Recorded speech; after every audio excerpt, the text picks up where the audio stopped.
I can't prove it, mostly because the few sewing machine history books I've read are a lot more interested in the history of the men who made the machines and marketed the machines and created the world's first conglomerate than they are interested in how sewing machines sew. But if you're interested in how sewing machines sew, this little guy is actually kind of a big deal. And believe it or not, it was invented in the late 1880s. And in my opinion, and please someone tell me if I'm wrong, I think is still probably the most common way that a bobbin case is made in the world still today. So let's talk about one of the things that can go wrong with this style of bobbin case, or rather the actual bobbin area that this case sits in, and how to fix it, which is, you'll be excited to learn. It's very, very easy. Now, this style of case uses class 15 or size 15 bobbins, which can be either metal or plastic. And in my opinion, it doesn't really matter which kind you have. I do prefer the metal ones because they do tend to be a little bit more durable, but they both work the same, basically. And as I said before, about 140 years after it was invented, it's still the most common, at least for domestic machines. I don't know about industrial machines, but I have a couple theories as to why it's the most common. I think, frankly, because it works. It works. And also in 1890, Singer claims that they had about 80% of the market share of sewing machine manufacturing in the world. And so it's possible that this idea became widespread globally because this was the machine that this was the setup people were already used to using. And so why literally reinvent the wheel? There are variations, of course. Some companies have made their own variations, and then of course any machine where the bobbin lies horizontally within the machine, sometimes those are called drop-in bobbins, that's a completely different setup. So if you can see the top of your bobbin when you're looking into your machine, this video is not for you.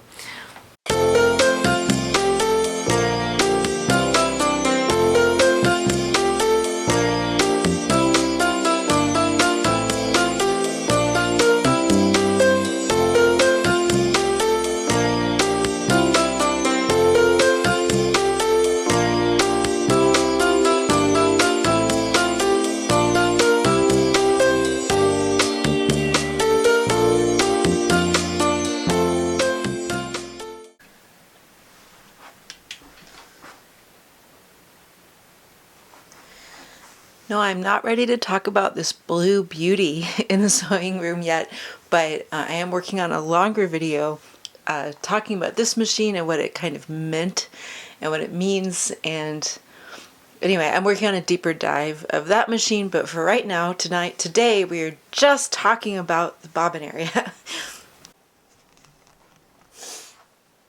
This machine is probably from the late 70s, early 80s, but I actually see this configuration. Almost every vertical bobbin machine that I see in my sewing classes is of this style. And what happens a lot when I'm walking my students through basic cleaning and checking of their machines, I have them take off the needle plate, I have them remove the bobbin, and for this machine you have to take this off first. And then this flips open, and then the bobbin just comes out as a little latch like this, and you can pull that out. Now, these bobbin cases aren't all interchangeable. They do. There is some variation. For example, some of them are threaded, in one direction, and some are threaded in another. But they're reasonably standard, and they all kind of look like this. And there's a latch here, and then here's the actual bobbin piece that you take out. But what happens a lot of times, I've noticed with my students, is I'll be, walking them through the basic cleaning, and before I know what they're doing, they have opened up these plastic latches and done that. Sometimes even this piece comes out. And then they panic because, gosh, it sure kind of looks like you just broke your machine. You didn't, but one of the advantages of this style of bobbin case and bobbin setup is that if you do have a thread stuck in here or some other situation going on, being able to very easily disassemble this area is really nice because it's much easier to, clean and basically fix this area since this is so easy to take out. It's easy to take out. It's not always super easy to put back in, especially if you don't quite know how. And you do want to be careful. This little guy here, the hook for the bobbin area, it can be quite sharp. In fact, it should be quite sharp. So do be careful not to stick yourself on that. One of the things you're looking at if your machine is acting up is is that bobbin hook in good condition? Does it look damaged or scratched, or is there like a sharp, or is it dull here, or are there burrs on the metal here? Those can all affect performance. But in any case, you can't really do anything, even if everything's perfectly clean, unless you can put it back together. So I'll show you a quick trick for making that a lot easier. Now, as almost always with sewing machines, the situation is designed to work easiest when your take-up lever is at its highest possible position. This already is, but if it weren't, I would grab the hand wheel and turn it all the way around toward me until I see that guy come all the way to the top. And now we are ready to rock. And by ready to rock, I mean lay the machine on its back. You do want to be careful. Even if your machine has a handle, I don't recommend using the handle for moving the machine onto its back because sometimes it's not designed for that. So instead I pick the machine up by the harp and lay it down on its back like that. Alright, now that the machine is on its back, we do have a 3-part puzzle piece. Set this part aside for now. And then this is the part that needs to go in. And if you look, this is usually kind of a half circle. And this is the other half of that same circle. So if you set that down in there, you'll feel it. If you put it in at the wrong position, it also won't fall into the correct angle. But it literally can just slot in like that. You should be able to feel that it's flat. And in this case, it looks like a nice complete circle now. And in this piece, you have 2 clues for what direction it can go in. First is this little hole here is where the needle actually has to come down, so that goes toward the machine. The other thing, if you look for, there's usually either 2 little knobs sticking out, or sometimes there's like a little divot here, and that is to connect with this front paddle piece that holds it in place. And then there's often a positioning pin on the bottom that lines up with this little notch here. Just in case you can't see that, I'm going to tip this. I think that the machine might be in the way. But right there in the very bottom, you can see that positioning notch. So we just line up all that.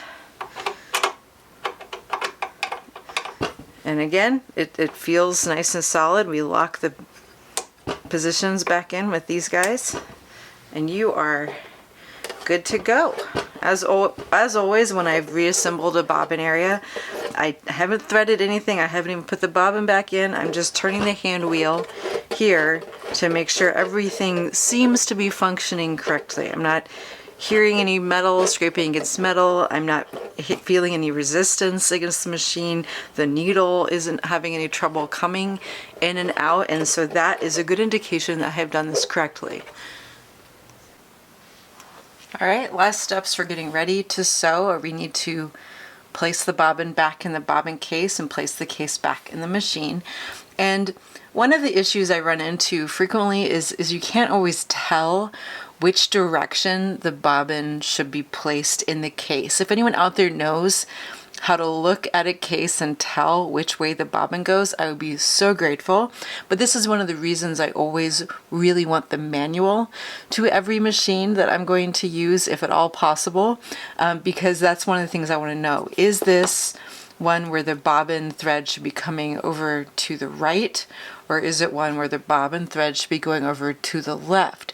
Sometimes this is described as P for perfect or Q for quit, but that's only on some machines. Not every machine is the same way.